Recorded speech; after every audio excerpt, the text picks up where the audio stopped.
这是我目前吃到过最下饭的辣椒炒肉，但凡你爱吃拌饭，一定会爱这一口。根本就不用质疑，这种饭太下。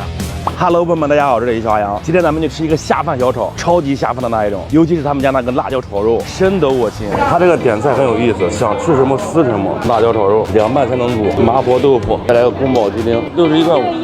啥呀 ？Hello， 这降本，谢谢，送给他们这两个，送你2个菜。一眼都是缘分嘛，很多都是下饭小炒，淫荡的厨房。这个也是猛火现场，没有预制菜。你们家这个辣椒炒肉几乎不着必点啊？对。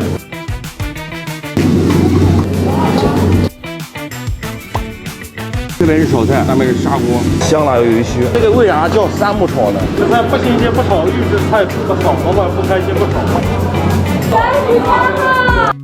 干饭，这就是我刚才说的辣椒炒肉，这份18块8，先来一口啊，看有没有跟我前2天吃的不一样。咸刚好，这个就很有家的味道。这种配米饭你就吃吧，绝对好吃。这米的状态就真的很干香，辣椒脆脆的，肉也香，你们就不用质疑这种饭。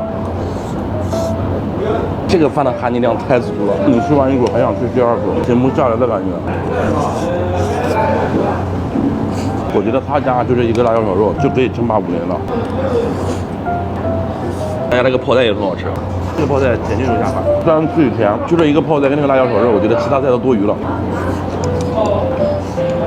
来点这个宫保鸡丁，再来点辣椒炒肉，下饭神菜。虽然都是下饭菜，但是我个人还是喜欢辣椒炒肉。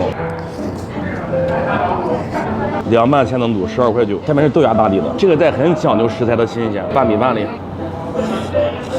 还是比较脆弹的。